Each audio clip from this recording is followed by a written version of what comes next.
ನೋಡಿ, ನಾವು ಈ ದೇವಸ್ಥಾನ ಸ್ವಚ್ಛತೆ ಮಾಡುವಾಗ ಸುಮಾರು ಸಾವಿರಾರು ವರ್ಷಗಳ ಹಿಂದಿನ ನಾಗರ ಕಲ್ಲುಗಳು ಕಾಣಿಸು. ಇದು ಆ್ಯಕ್ಚುಲಿ ಮಣ್ಣಲ್ಲಿ ಮುಚ್ಚೋಗ್ಬಿಟ್ಟಿತ್ತು. ಇದು ಕಾಣಿಸಿದ್ದು ನಮಗೆ ತುಂಬ ಖುಷಿ ಆಯಿತು. ಇಲ್ಲೊಂದು ನಾಗರ ಕಲ್ಲಿದೆ, ಅದೇ ರೀತಿ ಇಲ್ಲೊಂದು ನಾಗರ ಕಲ್ಲಿದೆ. ಆ್ಯಕ್ಚುಲಿ ಇದು ವಾಸ್ತುಕಿಗೆ ಸಂಬಂಧಪಟ್ಟಿರುವಂತಹ ಸರ್ಪಗಳಿದ್ದಂಗಿದೆ. ಅದೇ ರೀತಿ ಮಣ್ಣಲ್ಲಿ ಮುಚ್ಚೋಗಿರುವಂತಹ ನಂದಿ. ಇದು ಒಳಗಡೆ ಬನ್ನಿ. ಸೊ ಇಲ್ಲಿ ಗೋಡೆ ನೋಡಿ.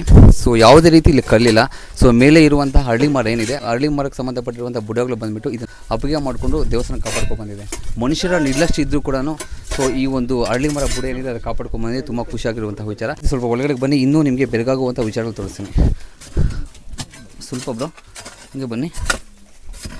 ಇಲ್ಲಿ ನಾವು ಸ್ವಚ್ಛತೆ ಮಾಡ್ತಿರೋದು ಆ ಒಂದು ನಮ್ಮ ಬಸವಣ್ಣ ನಂದಿ ಏನಿದ್ದಾರೆ, ಸ್ವಚ್ಛತೆ ಮಾಡಿ ನೀಟಾಗಿ ಕುಳಿಸೋಣ ಅನ್ನೋ ಒಂದು ಪ್ಲಾನು. ಅದೇ ರೀತಿ ಒಳಗಡೆಗೆ ಬಂದಾಗ ನಿಮಗೆ ನಿಜವಾದ ವಿಸ್ಮಯ ಕಾಣಿಸುತ್ತೆ. ಬನ್ನಿ ತೋರಿಸ್ತೀನಿ. ಗಂಗರು, ಚೋಳರು, ಕದಂಬರು, ಹೊಯ್ಸಳರ ಕಾಲದ್ದು ಅದಕ್ಕಿಂತ ಹಿಂದಿನಿರುವಂತಹ ಒಂದು ಶಿವಲಿಂಗ ಇದು. ಈ ಶಿವಲಿಂಗ ನಮ್ಮ ಸನಾತನ ಧರ್ಮದ ಪರಂಪರೆಯನ್ನು ಉಳಿಸುವಂಥ ಅತ್ಯಮೂಲ್ಯವಾದಂಥ ಒಂದು ಶಿವಲಿಂಗ.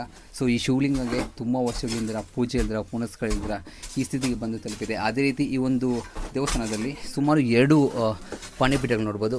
ಸೊ ಇದು ಬಂದುಬಿಟ್ಟು ನಮಗೆ ಪಾರ್ವತಿ ಪೀಠ ಅಂತಾರೆ. ಅದೇ ರೀತಿ ಇದನ್ನು ಬಂದುಬಿಟ್ಟು ಬ್ರಹ್ಮಪೀಠ ಅಂತಾರೆ. ಸೊ ನನ್ನ ಉದ್ದೇಶ ಏನು ಅಂತ ಹೇಳಿದ್ರೆ, ಈ ಥರ ಒಂದು ಪುರಾತನ ದೇವಸ್ಥಾನಗಳೇನಿದೆಯೋ ಇದನ್ನು ಉಳಿಸ್ಕೊಳ್ಳೋದು ನಮ್ಮೆಲ್ಲರ ಅತ್ಯಗತ್ಯ. ಇದಷ್ಟೇ ನಮ್ಮೆಲ್ಲರ ಕರ್ತವ್ಯ. ಆಧುನಿಕ ಯುಗದಲ್ಲಿ ಹೊಸ ದೇವಸ್ಥಾನ ಕಟ್ಟೋಕ್ಕೂ ಬದಲು ಪುರಾತನ ದೇವಸ್ಥಾನಗಳನ್ನ ಉಳಿಸ್ಕೊಂಡಾಗ ನಮ್ಮ ಧರ್ಮ ಖಂಡಿತ ಉಳಿಯುತ್ತೆ, ಬೆಳೆಯುತ್ತೆ. ಮುಂದಿನ ಪೀಳಿಗೆಗೆ ನಾವು ಹಸ್ತಾಂತರ ಮಾಡೋದಕ್ಕೆ ಒಂದು ದಾರಿ ಸಿಗುತ್ತೆ. ಸಾವಿರಾರು ವರ್ಷಗಳಿಂದ ವೈಭವವಾಗಿ ಪೂಜೆ ಕಂಡಿರುವಂಥ ದೇವಸ್ಥಾನ ಈ ಸ್ಥಿತಿಯಲ್ಲಿದೆ. ಸೊ ನಮ್ಮ ಕೈಲಾದಷ್ಟು ನಾವು ಇವಾಗ ಇಲ್ಲಿ ಪೂಜೆ ಮಾಡ್ತಿದ್ದೀವಿ.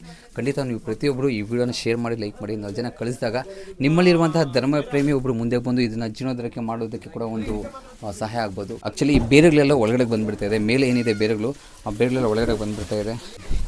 ಈ ಒಂದು ಗರ್ಭಗುಡಿಯಿಂದ ಬಂದಾಗ ತುಂಬ ಕಣ್ಣ ನೀರು ತುಂಬಿಕೊಂಡಿದೆ. ಬಟ್ಟು ಏನು ಮಾಡೋಕ್ಕಾಗಲ್ಲ, ಸ್ವಚ್ಛತೆ ಮಾಡೋದಕ್ಕೆ ಪ್ರಯತ್ನ ಪಡ್ತಿದ್ದೀವಿ. ಈ ಶಿವನ ಒಂದು ಆಶೀರ್ವಾದ, ಸೊ ಶಿವನ ಒಂದು ಕೃಪೆ ನಿಮ್ಮೆಲ್ಲರ ಮೇಲೆ ಇರಲಿ, ಅದೇ ರೀತಿ ನಮ್ಮ ತಂಡದ ಮೇಲೆ ಇರಲಿ ಅಂತ ಕೊಡ್ಕೊತ, ನಿಮ್ಮ ಒಂದು ಸಹಕಾರದಿಂದ ಮತ್ತಷ್ಟು ಪುರಾತನ ದೇವಸ್ಥಾನಗಳು ಸ್ವಚ್ಛತೆ ಮಾಡೋದಕ್ಕೆ ಶಕ್ತಿ ಕೊಡಲಿ ದೇವರು ಅಂತ ಕೊಡ್ಕೊತ ನಿಮ್ಮೆಲ್ಲರಿಗೂ ಒಳ್ಳೇದು ಮಾಡಲಿ. ಓಂ ನಮೋ ಪಾರ್ವತಿ ಪತಯೇ.